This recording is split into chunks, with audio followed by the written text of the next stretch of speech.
శుక్లాంబరధరం విష్ణుం శశివర్ణం చతుర్భుజం ప్రసన్నవదనం ధ్యాయేత్ సర్వవిఘ్నోపశాంతయే అని స్వామివారికి నమస్కారం చేసుకుని మన బ్రహ్మసూత్రాల్లో మళ్ళీ కొన్ని సూత్రాలు దాని భాష్యాలు చూసుకుంటూ వెళ్దాము. పోయిన వారము అదృశ్యత్వాధికరణం అని మొదలుపెట్టాము. ఎందుకు అంటే అదొకటి ఉన్నది పదార్థం, అది అద్రేశ్యం, అగ్రాహ్యం, అగోత్రం, అవర్ణం అని ఇంకా చాలా చెప్తూ వచ్చింది మనకు వేద మంత్రము. ఇక్కడ అది పైగా భూతయోని అని పిలిచింది.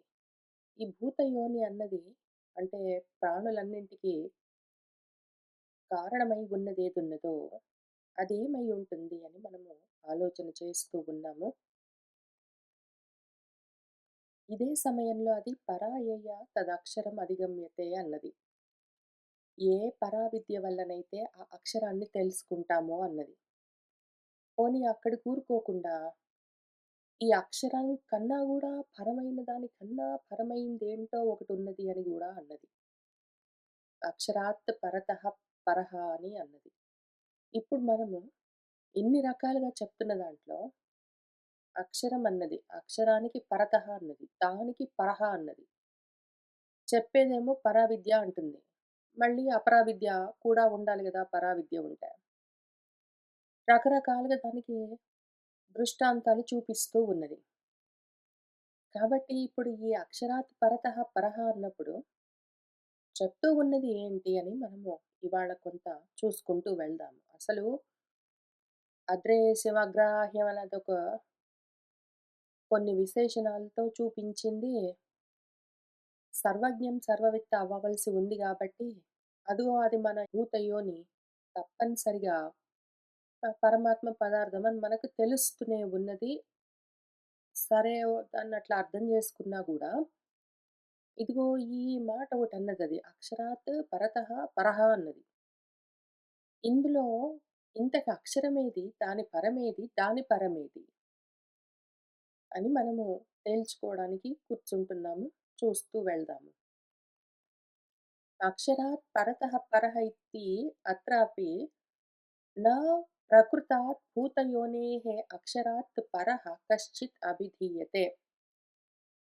అక్షరానికి పరంగా పరమొకటి అని ఇత్యత్రాపి ఇక్కడ చెప్తున్న దాంట్లో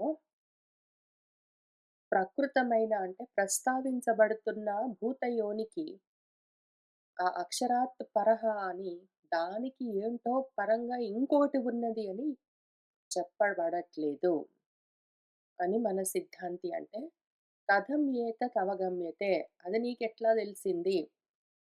అక్షరానికి పరంగా ఇంకేంటో ఉందని అక్కడ చెప్పట్లేదు అంటే, అక్కడ ఆ సెంటెన్స్‌ని చూస్తే, వాక్యాన్ని చూస్తే అట్లానే ఉంది గదా! నీకెందుకు అట్లా అనిపించట్లేదు అంటే, వాక్యం సరే గాని దాని అర్థం చూద్దాము.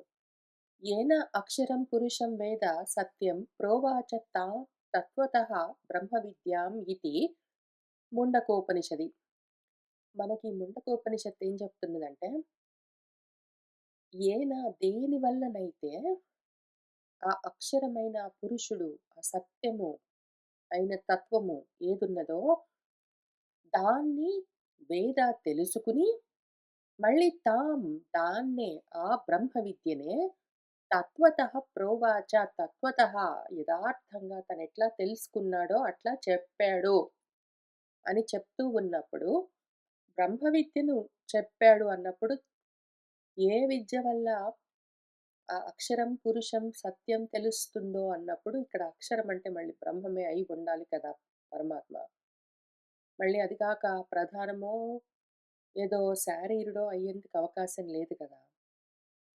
అని మనం ఇప్పుడు ప్రకృత్యా తస్య ఏవ అక్షరస్య భూతయోనేః అదృశ్యత్వాది గుణకస్య వక్తవ్యత్వేన ప్రతిజ్ఞాతత్వాత్.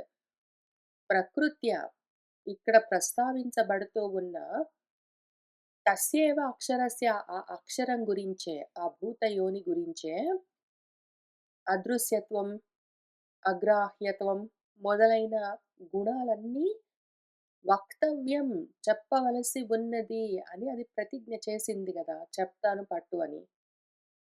కాబట్టి మనము ఇక్కడ చెప్పబడుతున్నది అక్షరానికి వేరంగా ఏదో గాదు. అదే విషయము అని మన సిద్ధాంతి చెప్తే, మన పూర్వపక్షికి ఇంకొక ప్రశ్న వచ్చింది. కథం తర్హి అక్షరాత్ పరతః పరః ఇతి వ్యపదిశ్యతే ఇతి. మళ్ళీ అక్షరాత్ పరతః పరః అని ఎందుకు చెప్పిందది? ఎందుకు దాని ఉపదేశం అట్లా ఉన్నది? అక్షరమే పరమైతే అదే జెప్పొచ్చు కదా! అక్షరాత్ పరతః పరః అని ఎందుకది తిరిగేసి మరలేసి చెప్పింది అని అనుమానం వస్తే, ఉత్తర సూత్రే తత్ వక్ష్యామః. తర్వాత ఇంకొక సూత్రమొస్తుంది. 22వ సూత్రంలో దాన్ని విచారణ చేద్దాము. ఇప్పుడు మాత్రము అసలు అక్షరము అంటే ఆ పరమే అని అర్థం చేసుకుందాము అని చెప్తున్నారు. అపి చాత్ర ద్వే విద్యే వేదితవ్యే ఉక్తే. పైగా ఉన్నవి 2 విద్యలు. అవే తెలుసుకోవలసి ఉన్నవి అని చెప్తూ ఉన్నదది. పరాచ ఏవ అపరాచ ఇతి. పరావిద్య అని ఒకటి, అపరావిద్య అని ఒకటి రెండే చెప్తున్నది. తత్ర అపరాం ఋగ్వేదాది లక్షణం విద్యాం ఉక్త్వా బ్రవీతి. అథ పరాయయ తదక్షరం అధిగమ్యతే ఇత్యాది. ఇక్కడ అపరావిద్య అంటే ఋగ్వేదము మొదలైన లక్షణాలతో ఉన్నది అని చెప్పి, మళ్ళీ అది పరావిద్య గురించేం చెప్తున్నది? ఏ పరావిద్యతోనైతే ఆ అక్షరాన్ని తెలుసుకోవచ్చో అని చెప్తున్నది. కాబట్టి పరావిద్య చెప్పేది అక్షరమైతే, అది బ్రహ్మ విద్య అవ్వాలి కదా మరి. అందుకని గూడా ఇక్కడ చెప్తున్న అక్షరం అంటే పరం అని మనం తెలుసుకోవాలి. పరావిద్యతో తెలియబడేది పరమే గదా! ఆ పరాన్నిక్కడ అక్షరం అని పిలుస్తున్నది అంతే గదా! అని మనం అర్థం చేసుకుంటున్నాము. తత్ర పరస్యాః విద్యాయాః విషయత్వేన అక్షరం శృతం.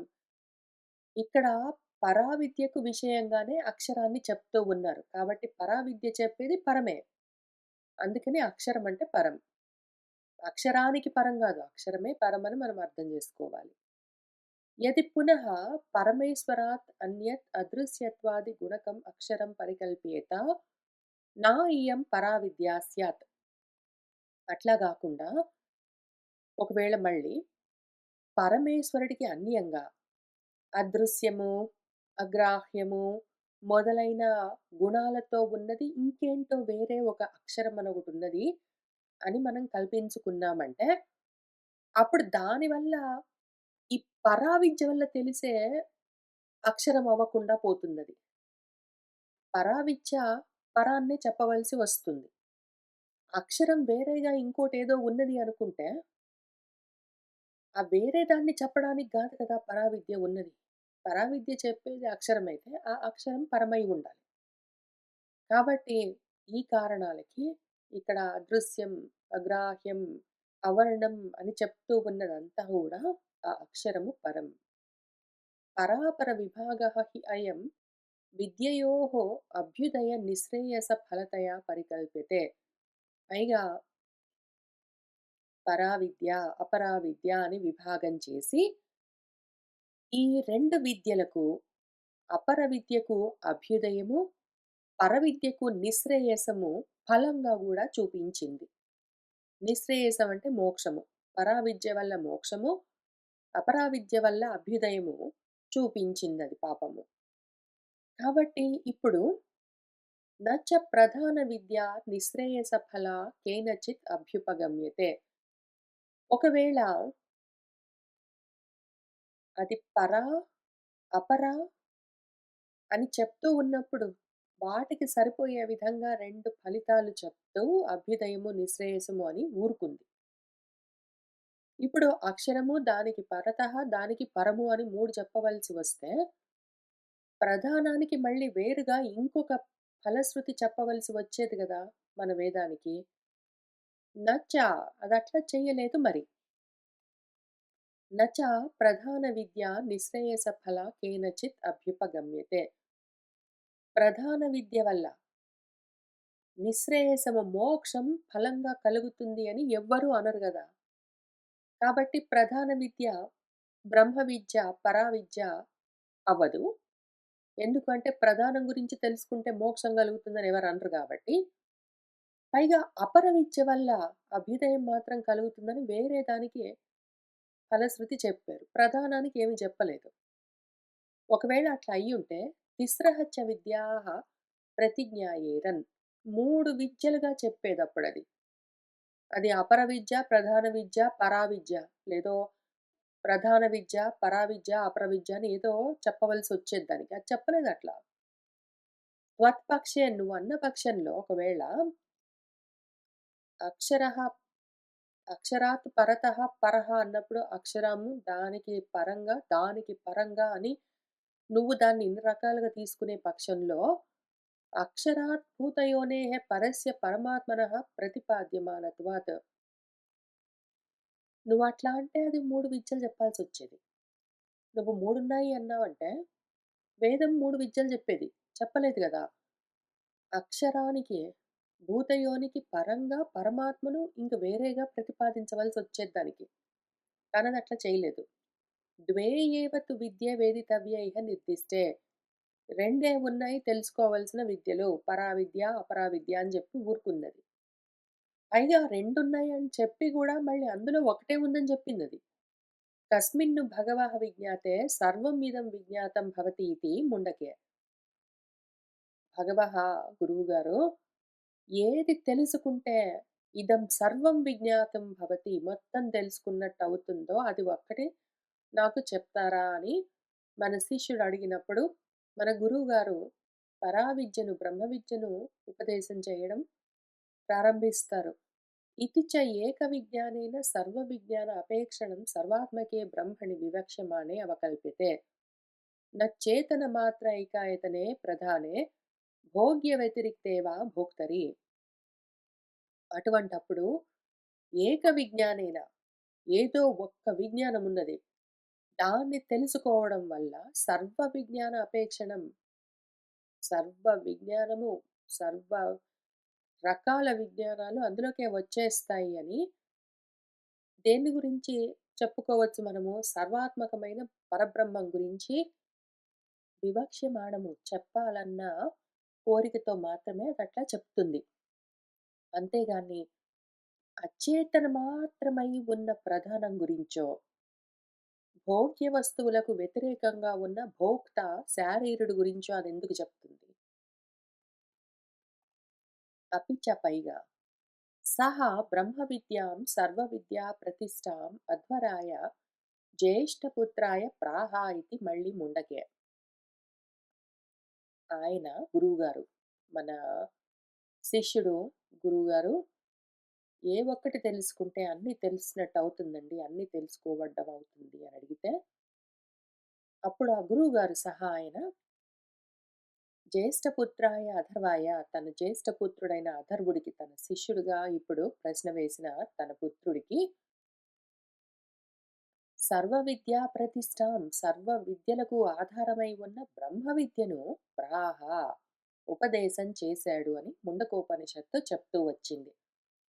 ఇది బ్రహ్మ విద్యాం ప్రాధాన్యేన ఉపక్రమ్య పరాపర విభాగేన పరాం విద్యాం అక్షరాధిగమనీం దర్శయన్ తయా బ్రహ్మ విద్యాత్వం దర్శయతి. ఈ విధంగా బ్రహ్మ విద్య ప్రధానంగా చెప్పడం కోసం ఉపక్రమిస్తూ ముందు పరావిద్యను, అపరావిద్యను విభాగం చేసి పరావిద్యను అక్షరం తెలుసుకోవడానికి మార్గము అని దర్శయం చూపిస్తూ తయా బ్రహ్మ విద్యాత్వం దర్శయతి. ఆ విధంగా బ్రహ్మ విద్యను చూపిస్తూ వచ్చింది మన ఉపనిషత్తు. సా చ బ్రహ్మ విద్యా సమాఖ్య తత్ అధిగమ్యస్య అక్షరస్య అబ్రహ్మత్వే బాధిత స్యాత్. ఇదింత జాగ్రత్తగా ఒక ప్రణాళిక ప్రకారం మన ముండకోపనిషత్తు పరావిద్య, అపరావిద్య అని చెప్తూ, అపరావిద్య అంటే ఏదో ఋగ్వేదాది మంత్రాల లక్షణాలతో కూడి ఉంటుంది. దానివల్ల కలిగే ఫలితము అభ్యుదయం మాత్రమే. ఇహంలో ఏదో శ్రేయస్సు కలుగుతుంది. అయితే పరావిద్య అని ఒకటున్నది. దాన్ని తెలుసుకుంటే నిశ్రేయసం కలుగుతుంది. దాని పేరు బ్రహ్మ విద్య అని ఇన్ని చెప్తూ వచ్చింది గాబట్టి, బ్రహ్మ విద్య అన్న సమాఖ్య అన్న పేరుతో ఉన్నదది. తత్ అధిగమ్యస్య అక్షరస్య దానివల్ల తెలుసుకోబడే అక్షరము అబ్రహ్మమైతే, అప్పుడిది బ్రహ్మ విద్య అన్న పేరు సార్థకం ఎట్లా చేసుకోగలదు? అది బాధించబడుతుంది. ఇంకప్పుడు పని చెయ్యదు. కాబట్టి మనం దాన్ని అక్షరాన్ని బ్రహ్మ విద్య ద్వారా తెలియబడే అక్షరాన్ని ప్రధానమో లేదా శారీరుడో అనుకుంటే అసల మొత్తము మన ఉపనిషత్తు చేస్తున్న ఉపదేశమంతా చెడిపోతుంది, బాధించబడుతుంది. అపర ఋగ్వేదాది లక్షణ కర్మ విద్య బ్రహ్మ విద్యా ఉపక్రమే ఉపన్యస్యతే బ్రహ్మ విద్యా ప్రశంసాయై ప్లవాహ ఏతే అదృఢాః యజ్ఞరూపాః అష్టాదశ ఉక్తం అవరం యేషు కర్మ ఏతత్ శ్రేయః యః అభినందంతి మూఢాః జరామృత్యుం తే పునరేవాప్యంతి ఇతి ఏవమాది నిందావచనాత్. ముండకోపనిషత్తు పైగా నిందించింది గూడా అపర విద్యను. ఏతే ప్లవాహ ఇవి పడవల్లాంటివి. ఎటువంటి పడవలు? అదృఢమైన యజ్ఞరూపమైన అష్టాదశ ఉక్త అవరమైన కర్మలు. కర్మరూపమైన తెప్పలివి. అవెట్లా ఉంటాయంటే అదృఢంగా ఉంటాయి. ఎప్పుడైనా మునిగిపోవచ్చు. కర్మరూపంగా ఉంటాయి. అవి యజ్ఞరూపంగా ఉంటాయి. అష్టాదశోక్తమవరం అది అవరం తక్కువ రకం కర్మ.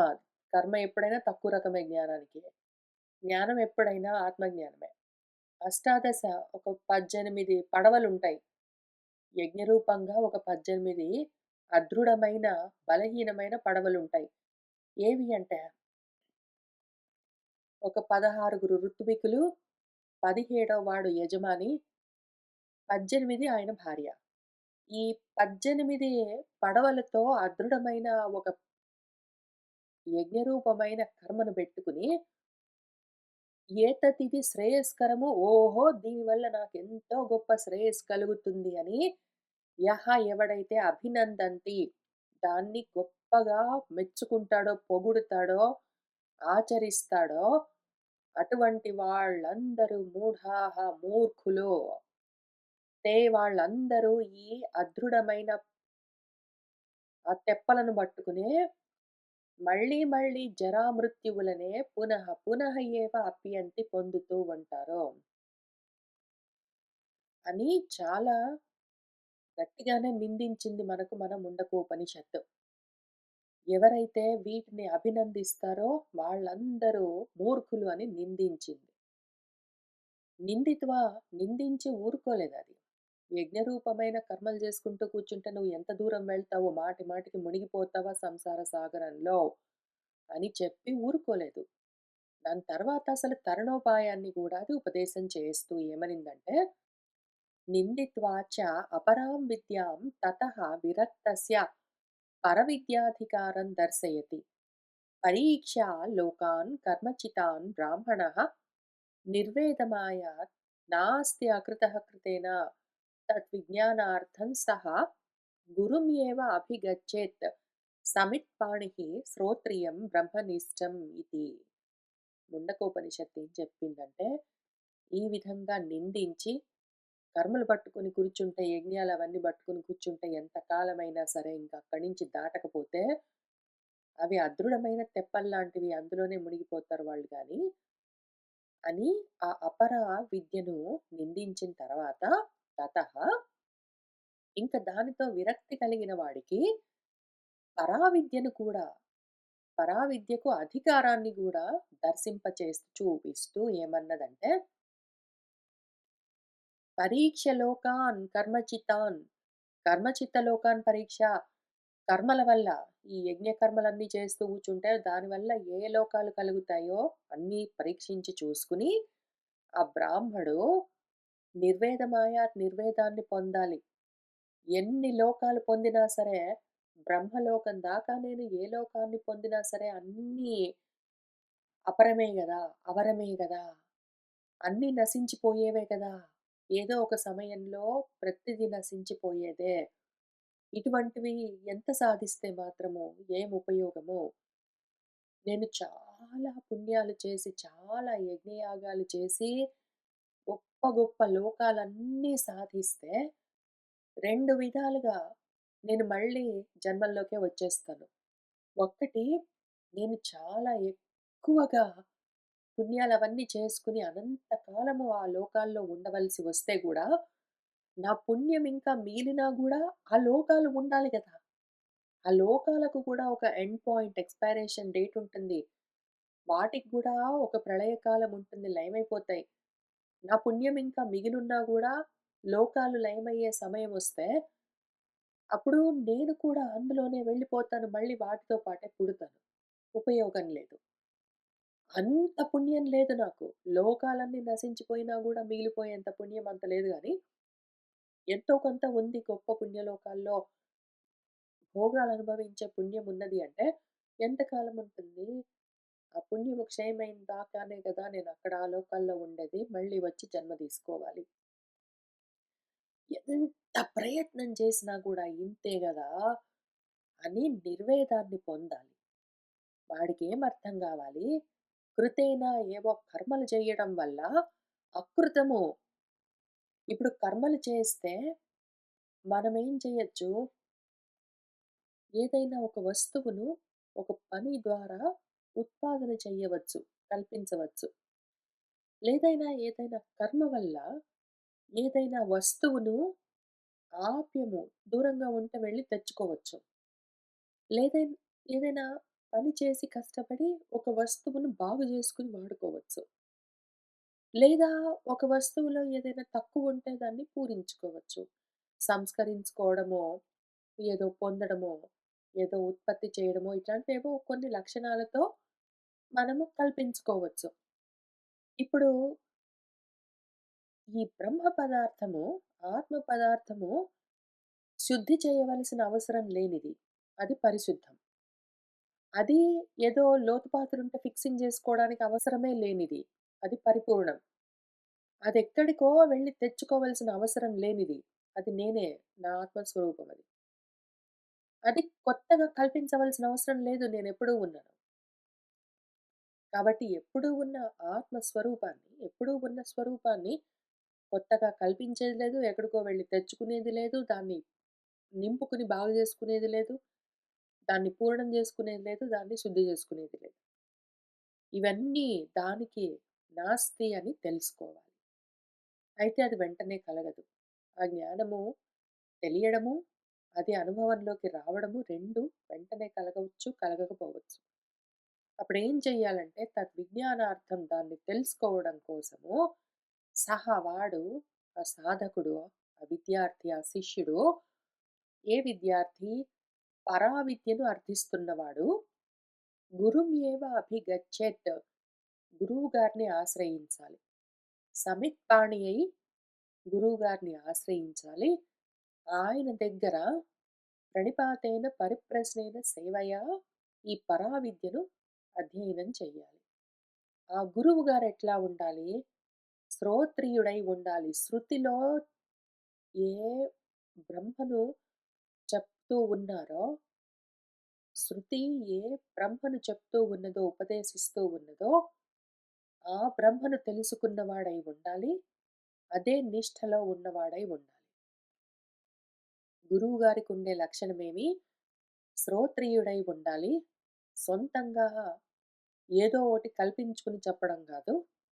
వేదం చెప్పిన దాన్ని తెలుసుకుని ఉన్నవాడై ఉండాలి. దాన్ని ఆచరిస్తూ ఉన్నవాడై ఉండాలి. బ్రహ్మనిష్టలో ఉన్నాడు. అటువంటి వాడై ఉండాలి. శిష్యుడికుండే లక్షణమేమి? సమిత్పాణి అయి వెళ్ళాలి. వినయము, విధేయత ఉండాలి. వైరాగ్యం, నిర్వేదం ఉండాలి. నిర్వేదం లేకుండా, వైరాగ్యం లేకుండా ఆత్మజ్ఞానం కోసం, బ్రహ్మజ్ఞానం కోసం వెళ్ళినా అది పని చెయ్యదు. వినయము లేకుండా, విధేయత లేకుండా కూర్చొని విన్నా గూడా, గురువుగారు చెప్పినా గూడా పని చెయ్యదు. వైరాగ్యము ఉండాలి. వినయము ఉండాలి శిష్యుడికి. గురువుగారికి ఆ జ్ఞానము ఉండాలి. నిష్ఠ ఉండాలి. ఇటువంటి గురు శిష్యులు ఆ విద్య, ఆ పరావిద్యని అధ్యయనం చేయవచ్చు అని మనకు ముండకోపనిషత్తు చెప్తున్నది. ఇది చదువుతూ ఉంటే మీకు రామచంద్రమూర్తి కళ్ళల్లో కనిపిస్తూ ఉండాలి.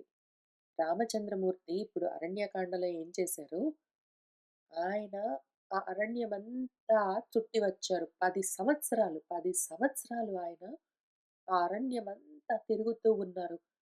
ఈ కర్మల వల్ల, యజ్ఞాల వల్ల ఎవరెవరు ఏమేమి సాధించారు అని అన్నీ చూసుకున్నారు. చూసుకొని మళ్ళీ తిరిగొచ్చారాయన. అవసరం లేదనుకున్నారు. కర్మచితాన్ లోకాల్ మొత్తాన్ని పరీక్షించి ఆయన వద్దు అనుకుని, అకృతాన్ని కృతంతో మనము సాధించలేము. ఆ పద్ధతి నాస్తి అని తెలుసుకొని, గురువుగారిని అగస్త్యుల వారిని ఆశ్రయించి ఆయన దగ్గర ఉపదేశాన్ని పొంది ఆయన సాధన మొదలుపెట్టారు. చాలా ముఖ్యమైన కాండ మన అరణ్యకాండ. ఆ అరణ్యకాండలో రామచంద్రమూర్తి శిష్యుడిగా ఎట్లా ఉండాలి అని ఆచరించి చూపించారు. దాన్ని మన వాల్మీకి మహర్షి చాలా జాగ్రత్తగా మనకు కథగా రాసిచ్చారు. యత్తు ఉక్తం అచేతనానాం పృథివ్యాదీనాం దృష్టాంతత్వేన ఉపాదానాత్ దార్ష్టాంతికేన అపి అచేతనేన భూతయోనినా భవితవ్యం ఇతి తత్ అయుక్తం. ఇంతవరకు కాబట్టి చెప్పబడుతూ ఉన్నది మన అక్షరము అంటే భూతయోని అంటే పరమే అని తెలుసుకున్నాం గదా! ఇంకొక వాదన గూడా మనం విందాము. ఎత్తుముక్తం ఏదైతే అన్నారో అచేతనమైంది పృథివీ మొదలైన దృష్టాంతాలను చూపిస్తూ వాటిని ఉపాదానాత్ వాటిని పట్టుకొచ్చి దార్ష్టాంతికంగా చెప్పారు గదా! కాబట్టి దృష్టాంతమేముంది? పృథివీ, భూమి మొదలైనవి ఎగ్జాంపుల్‌గా చూపించారంటే, భూమి మొదలైనవి అచేతనం కదా!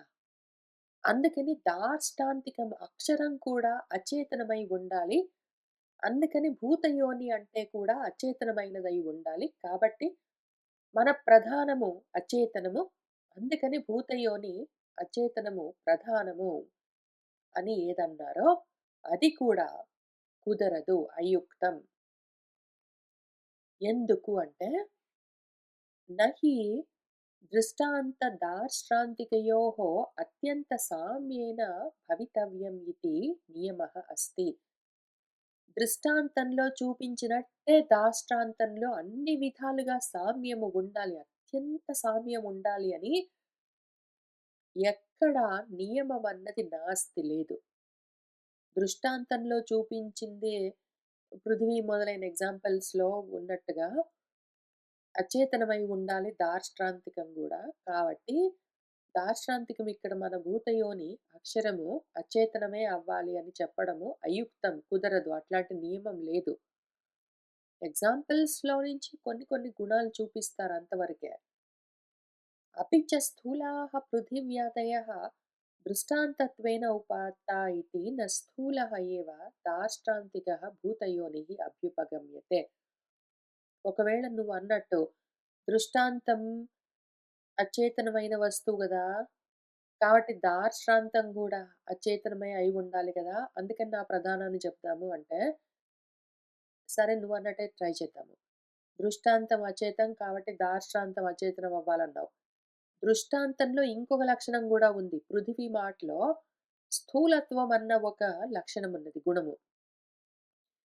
కాబట్టి దృష్టాంతంలో ఉన్న లక్షణమే దార్ష్టాంతంలో కూడా ఉండాలి అంటే, దృష్టాంతంలో ఎగ్జాంపుల్‌లో పృథివీ మొదలైన ఎగ్జాంపుల్‌లో స్థూలత్వం ఉన్నట్టే, ఆ అక్షరము, భూతయోని అన్నవి గూడా స్థూలమని నువ్వు చెప్పగలవా? లేదు కదా! కుదరదు. కాబట్టి భూతయోనిని ఏదో విధంగా ప్రధానమని చెప్పడానికి అవకాశం లేదిక్కడ. తస్మాత్ అదృశ్యత్వాది గుణకః భూతయోనిః పరమేశ్వరः ఏవ. ఇక్కడ అదృశ్యము, అగ్రాహ్యము అని చెప్పబడుతూ ఉన్న గుణాలతో ఉన్న ఏ భూతయోని ఉన్నదో అది పరమేశ్వరుడే అని ఈ 21వ సూత్రము దాని భాష్యము పూర్తయ్యాయి. ఇప్పుడు మళ్ళీ మనము దీన్నే ఇంకా కొంత ఎక్కువగా విచారణ చేస్తూ వెళ్దాం. ఇంకా కొన్ని ప్రశ్నలున్నాయి గదా! వాటిని చూసుకుంటూ వెళ్దాము.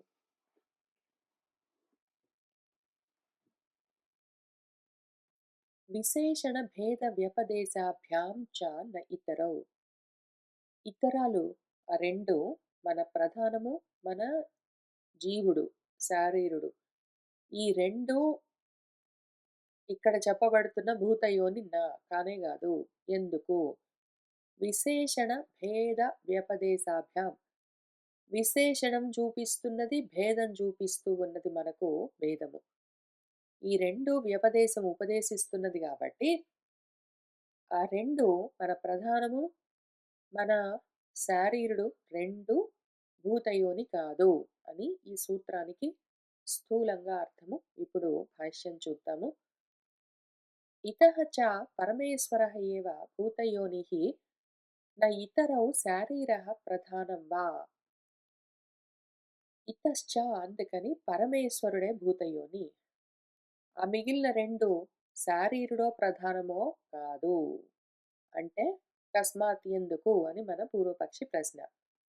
ఎందుకు అంటే విశేషణ భేద వ్యపదేశాభ్యాం. విశేషణం వేరు వేరుగా చూపించింది, భేదం చూపించింది కాబట్టి. అవెట్లనో చూద్దాం. విసినష్టిః ప్రకృతం భూతయోనిం శారీరాత్ విలక్షణత్వేన దివ్యః హి అమూర్తః పురుషः స బాహ్యాభ్యంతరः హి అజः అప్రాణः హి అమనాః శుభ్రः ఇతి. ఇక్కడ ప్రస్తావించబడుతున్న భూతయోని శరీరాది విలక్షణత్వంతో విసినష్టి వేరుగా చూపించబడ్డది. దానికి శరీరం ఉన్నది అవన్నీ చూపించలేదది.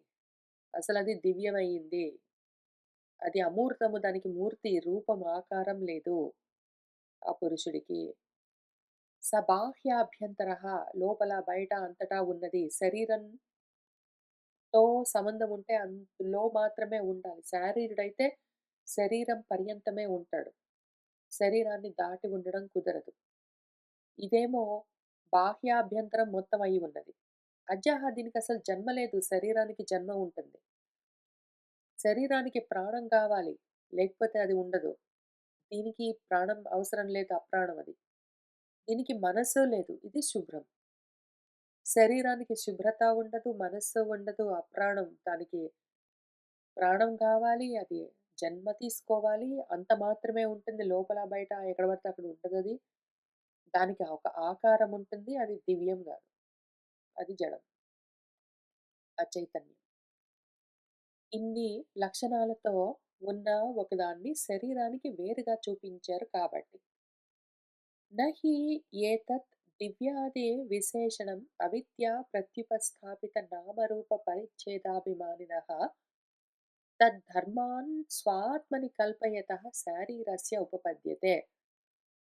ఏతత్ దివ్యము మొదలైన అమూర్తి, పురుషుడు, బాహ్యాభ్యంతరుడు, అజ్జుడు, అప్రాణుడు, అమనస్కుడు, శుభ్రమైనవాడు అని చెప్తూ ఇన్ని విశేషణాలతో చెప్పిందేదున్నదో అది అవిద్య వల్ల ప్రత్యుపస్థాపితం తగిలించుకున్న నామరూపాలతో పరిచ్ఛేదమైపోయి, ఆ నామరూపాలతోటే వాటిపైన అభిమానం పెంచుకుని దేహాద్యభిమానాలు, ఆ దేహాలకు వాటికి ఉన్న ధర్మాలను తనపైన ఆరోపించుకుని ఏ శారీరుడుంటాడో వాడికి ఇవన్నీ పనిజెయ్యవు.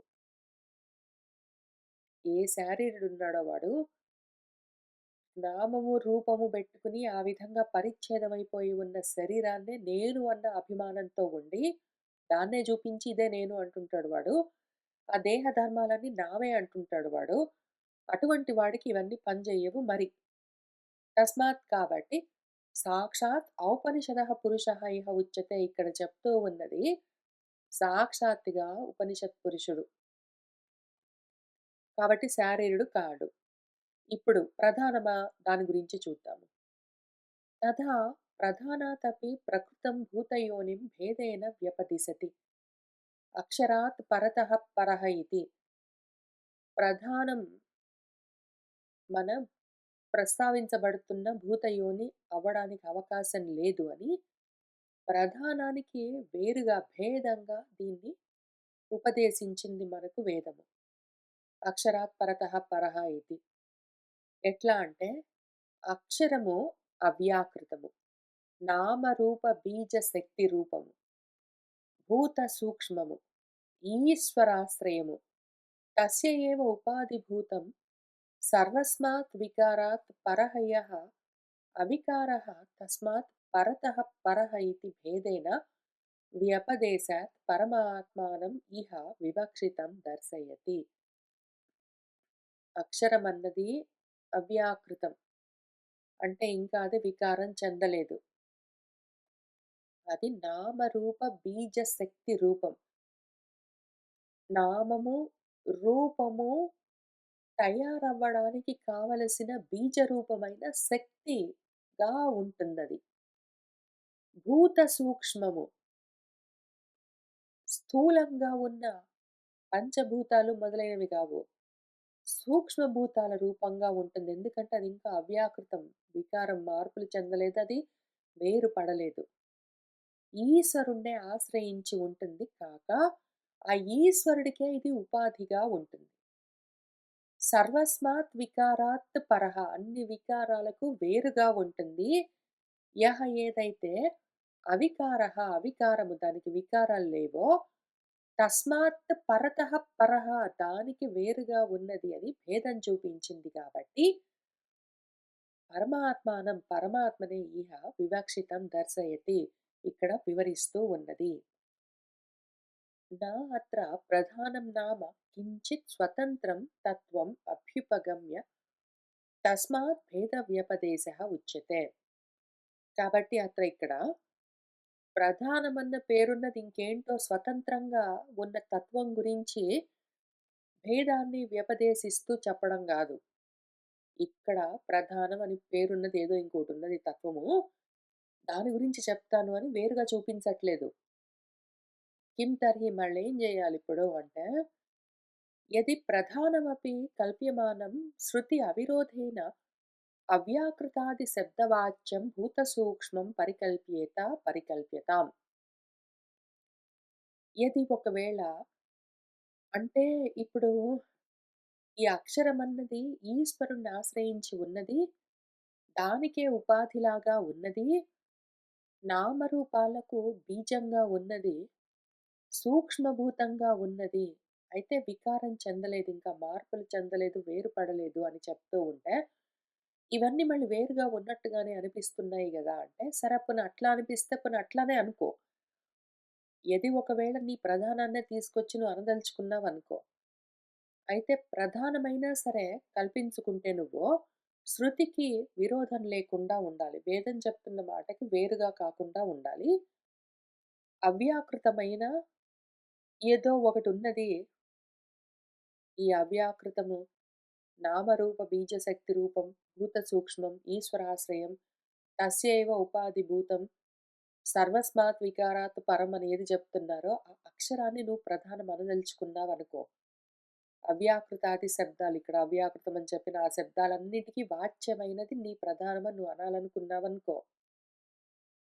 ఆ భూత సూక్ష్మమైన వస్తువు ఒకటి కావాలంటే పరికల్ప్యతాం కావాలంటే కల్పించుకో. కానీ రిక్వైర్మెంట్ ఏంటంటే, అది దాన్నే ఆశ్రయించి ఉండాలి. దానికి ఉపాధిభూతమై ఉండాలి. దాన్ని ఆశ్రయించి ఉండాలి. మళ్ళీ వేరుగా స్వతంత్రంగా ఉండడానికి వీల్లేదు. మళ్ళీ వేరుగా అది స్వతంత్రంగా ఉన్నది అంటే మాత్రం కుదరదు కానీ, దాన్ని ఆశ్రయించి ఉన్నది అస్వతంత్రము అని ఒకవేళ కొంచెం నువ్వు వేరుగా చూపించదలుచుకుంటే పర్వాలేదు. కానీ విషయం మాత్రం అదే. స్వతంత్రంగా దానిష్టం వచ్చినట్టు అది వేరుగా ఒకటి ఉన్నదంటే కుదరదు. శృతికి విరోధంగా చెప్పడానికి వీల్లేదు. ఇంతవరకు నువ్వు కల్పించుకోదలుచుకుంటే కల్పించుకో పర్వాలేదు అని చెప్తున్నారు. తస్మాత్ భేద వ్యపదేశాత్ పరమేశ్వరః భూతయోనిః ఇతి ఏతత్ ఇహ ప్రతిపాద్యతే. కాబట్టి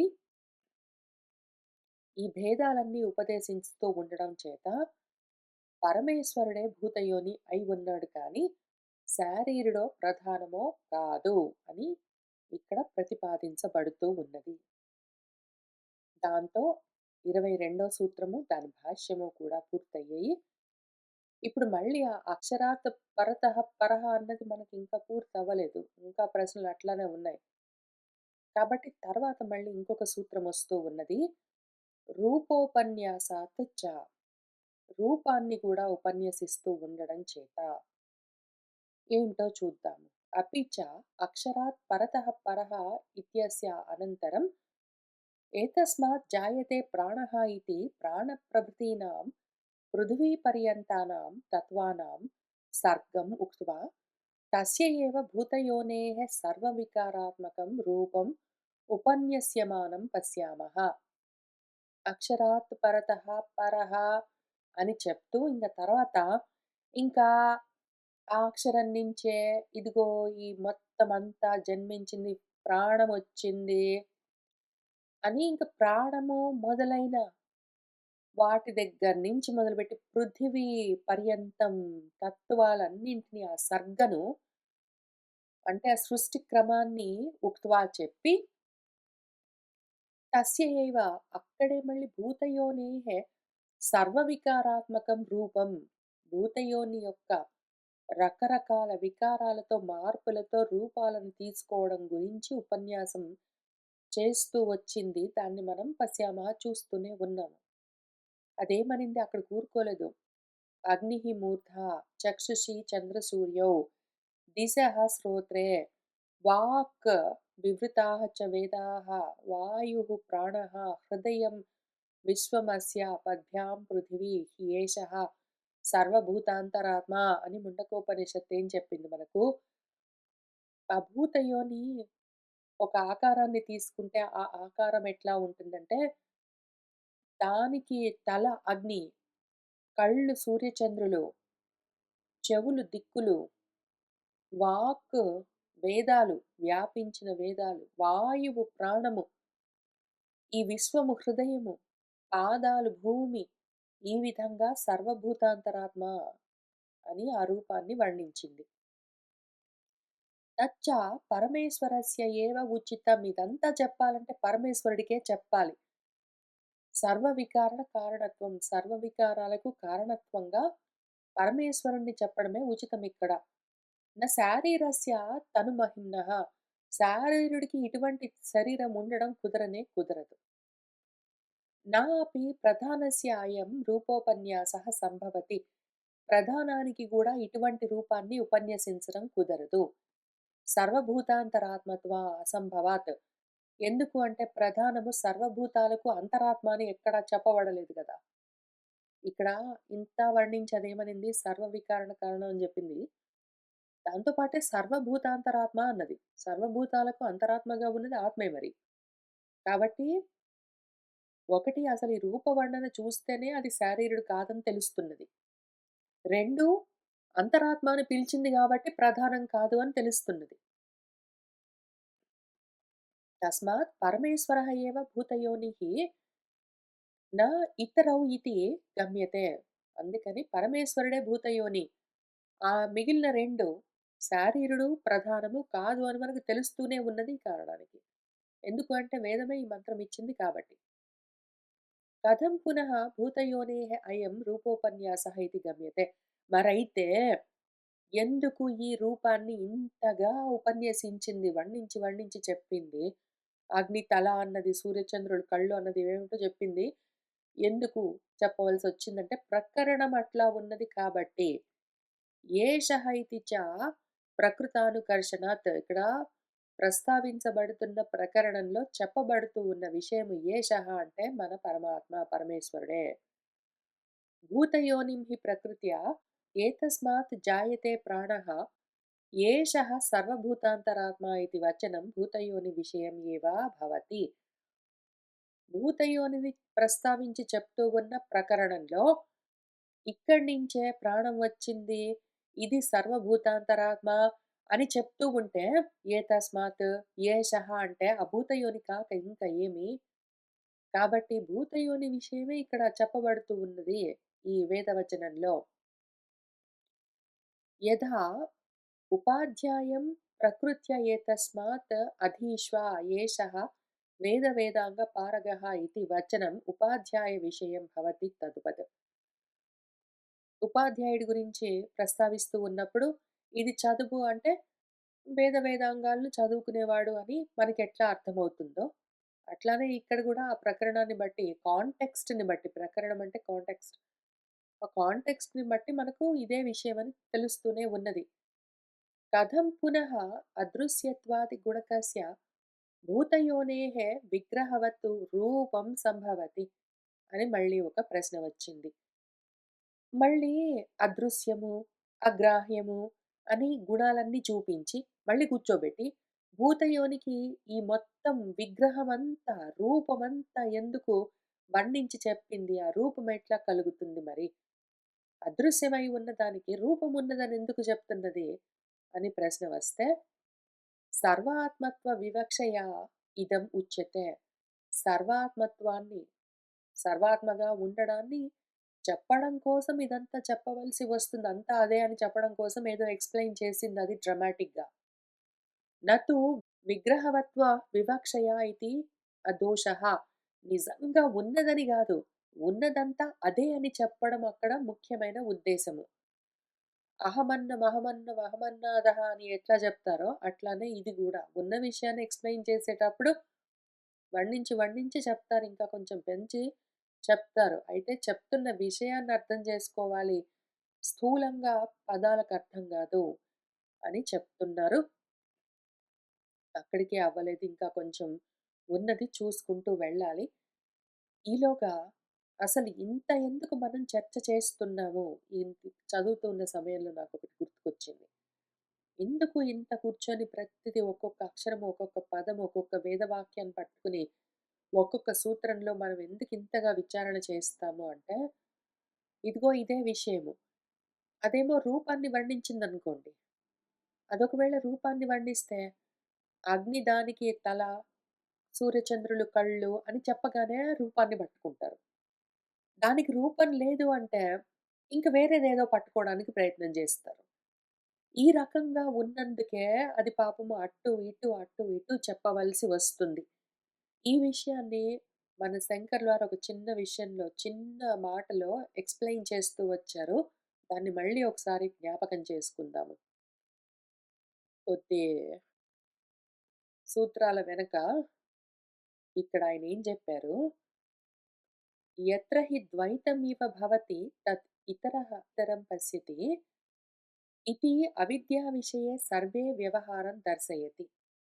यत्र तु अस्य सर्वम् आत्मैव अभूत् तत् केन कं पश्येदिति విద్యావిషయే సర్వే వ్యవహారం వారయతి అని దర్శయతి, వారయతి అని 2 మాటలు ఆయన అంటూ వచ్చారు. మన వేదము 2 పనులు చేస్తుంది. అది ఒక గొప్ప మహోపకారం చేయాలి మనకు. ఆత్మతత్వం గురించి మనకర్థమయ్యే విధంగా చెప్పాలి. అయితే అది డైరెక్ట్‌గా చెప్తే అర్థం గాదు కాబట్టి అదేం జేస్తుందంటే, ఎవరికైతే విషయం సరిగ్గా అర్థం గావట్లేదో అటువంటి వాళ్ళకు ముందు దాన్ని అవిద్యా విషయంగా అంటే ఇప్పుడు మనం చూసుకున్నట్టు అపరా విద్యగా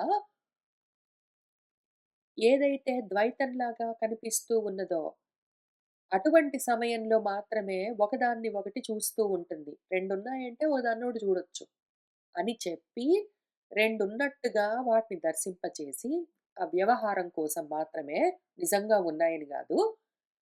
మళ్ళీ విద్యా విషయము పరావిద్యగా, బ్రహ్మ విద్యగా దాన్నే సర్వము ఆత్మగానే ఉంటే, సర్వము తన స్వరూపమే అయి ఉండగా, దేనితో దేన్ని చూస్తాడు ఎవడైనా సరే, అని మళ్ళీ ఆ మొత్తం సర్వ వ్యవహారాలను వారిస్తుంది, ఆపేస్తుంది. ఈ చూపించడం ఉన్నట్టుగా చూపించి అంటే, అదిగో తల అగ్ని, అదిగో దానికి కళ్ళు సూర్యచంద్రులు అని అవన్నీ చూపించడం ఎందుకు? అబ్బబ్బే! అవన్నీ లేవు అని నివారించడం ఎందుకు అంటే, మనకు అర్థమవ్వడానికి, అర్థమయ్యే విధంగా చెప్పడానికి. దీన్ని అధ్యారోపము, అపవాదము అని పిలుస్తారు. ముందు ఉన్నట్టుగా చూపించి, అధ్యారోపణ చేసి, తర్వాత లేదు అని అది అపవాదం అంటే తొలగిస్తుంది. ఈ పద్ధతి వేదము ప్రతి చోట పాటిస్తుంది. వేదము ప్రతి చోట ముందు అధ్యారోపణ చేసి, తర్వాత అపవాదం చేస్తుంది. ముందు చూపించి, తర్వాత లేదని జెప్తుంది. ఎందుకది చూపించడం ఎందుకు? లేదని చెప్పడం ఎందుకు? అన్న దాని గురించి మనం ఇంతకు ముందు గూడా చాలా విస్తారంగా చూసుకుంటూ వచ్చాం ఒక ఎగ్జాంపుల్ పెట్టుకొని. ఏదో ఆకాశంలో పలాని అరుంధతి నక్షత్రం ఉన్నది అంటే, అది వెంటనే కనిపించట్లేదనుకోండి. అప్పుడేం చేస్తాము, ఆ పక్కనే ఉన్న ఒక బాగా ప్రకాశిస్తున్న నక్షత్రాన్ని చూపిస్తాము. అది చూసావు గదా! అని దాన్ని వర్ణించి చెప్తాం. అదిగో అక్కడ చెట్టు చూసావా? చెట్టు కొమ్మ చూసావా? ఆ పైన కుడి వైపున ఉన్న కొమ్మ పైన ఒక చంద్రుడు కనిపిస్తున్నాడు చూసావా? చంద్రుడికి కొంచెం దూరంలో అవతల సైడు ఒక బాగా ప్రకాశిస్తున్న చుక్క కనిపిస్తుంది చూసావా? అని చూపించి, అవన్నీ చూపించి దర్శనం చేయించి అధ్యారూపం ఎక్కించి తర్వాత అవన్నీ కావు. ఆ పక్కన ఉన్నది అని ఎట్లా అపవాదం ఇవన్నీ కావు అని చెప్పాలో, ఆ విధంగా మనకు వెంటనే ఆత్మ దర్శనం కాకపోతే స్వరూపాన్ని తెలుసుకోలేకుండా ఉన్నాం గాబట్టి, ముందు అధ్యారోపణ చేసి చూపించి, తర్వాత అపవాదంతో తొలగిస్తుంది. అందుకనే అదట్లా చేస్తుంది అని మనందరికీ తెలుసు. దాని గురించి చదువుకుంటే వస్తాము. అయినా మనకి ప్రశ్న వస్తూనే ఉంటుంది. మళ్ళీ మధ్యలో. మరైతే అది ఎందుకిట్లా వర్ణిస్తుంది? అమూర్తి అంటుంది. అది అద్రేశ్యం, అగ్రాహ్యం అంటుంది. మళ్ళీ కూర్చొని రూపాన్ని ఎందుకు వర్ణిస్తుంది? అగ్నిమూర్ధ, చంద్రసూర్యౌ చక్షుషి అని ఎందుకు చెప్తుంది అంటే, అట్లానే చెప్తుంది. అది చెప్పింది గాబట్టి వాటిని పట్టుకొని కూర్చోవడం కోసం కాదు. నిజంగా భూతయోనికి ఆ విగ్రహం ఉన్నది, ఆ రూపం ఉన్నది అని గాదు. సర్వాత్మగా ఉన్నది అదే అని చూపించడం కోసమే చెప్పవలసి వస్తుంది. ఉన్నదంతా అదే అని నీకర్థమైతే, ఇంక రూపంతోటి సంబంధం ఏమున్నది? నువ్వు అక్కడి దాకా వెళ్ళేందుకు ఇది ఒక మార్గము. ఇంక అందుకని నిన్నక్కడికి తీసుకొని వెళ్ళడం కోసమే ముందు అపరావిద్య చెప్పి తర్వాత పరావిద్య చెప్పవలసి వస్తుంది. పరాపర విద్యలని 2 ఉన్నాయా మళ్ళీ? ఉన్నదొకటే పరమై ఉంటే. ఉన్నదంతా ఒకటే అయి ఉంటే దాని గురించి ఒకటే విషయం ఉంటుంది చెప్పవలసింది. అయితే వేరుగా కూడా కనిపిస్తూ ఉన్నది గదా! అంటే వేరుగా కనిపిస్తున్న వాళ్ళ కోసమే వేరుగా మళ్ళీ ఈ విధంగా ఇదిగో అవిద్యా విషయం గురించి అవిద్యా విషయంలో మరి నీకు అర్థం కావట్లేదు గాబట్టి, అజ్ఞానంలో ఉన్నావు గాబట్టి, ద్వైతంలాగా ఉన్నట్టుగా ఉంటున్నప్పుడే ఓదానోడు జూసుకోవాల్సొస్తుంది మరి అని చెప్పవలసొస్తుంది. అప్పుడే రూపవర్ణన చేయవలసొస్తుంది దానికి. మనం అవిద్యలో నుంచి, అపర విద్యలో నుంచి, అబ్రహ్మలో నుంచి, ప్రపంచంలో నుంచి వాటిని పట్టుకుని వేలాడడం మానేసి యువతల పడ్డామంటే దాని పేరు మోక్షము. యువతల పడ్డం అంటే ఏంటి? ఉన్నదంతా ఒకటని తెలుసుకోవడం. అవిద్యలో నుంచి బయటపడ్డం. అప్పుడు అపర విద్యతో సంబంధం లేదు అసలు. దర్శనం గూడా ఈ అనాత్మ దర్శనము, రూప దర్శనం ఎందుకింక అప్పుడు. నామరూపాత్మకమిదం జగత్తు మొత్తమంతా నా స్వరూపం అని తెలిసిన తర్వాత ఉన్నదంతా పరావిద్య, బ్రహ్మ విద్య, బ్రహ్మము నేను. నేను గాక వేరేది లేదు. అది ఆ మనసులో అక్కడ నిలబడి ఉన్నదాకా ఈ విధంగా మనకు మన వేదము ప్రయత్నం చేస్తూనే ఉంటుంది. ఉపనిషత్తులు అవే విధంగా చెప్తూనే ఉంటాయి. కాబట్టి మన సూత్రాల్లో మనం దాన్ని అదే విధంగా విచారణ చేస్తూ వస్తాం. మధ్యలో ఈ అనుమానం కలుగుతుంటుంది. ఎందుకు ఒక్కొక్కటి పెట్టుకొని ఇంతగా విచారణ చేస్తాం మనం అంటే ఇందుకోసమే. ఇవాల్టికి ఇక్కడికి ఆపుతాను. ఇంకా కొంచెము మనకి 23వ సూత్రంలో కొంత మిగిలి ఉన్నది. దాన్ని మళ్ళీ వచ్చే వారం కలిసి కూర్చొని చదువుకుంటూ ముందుకు వెళ్దాము. సర్వం శ్రీకృష్ణ పరబ్రహ్మ పాదారవిందార్పణమస్తు.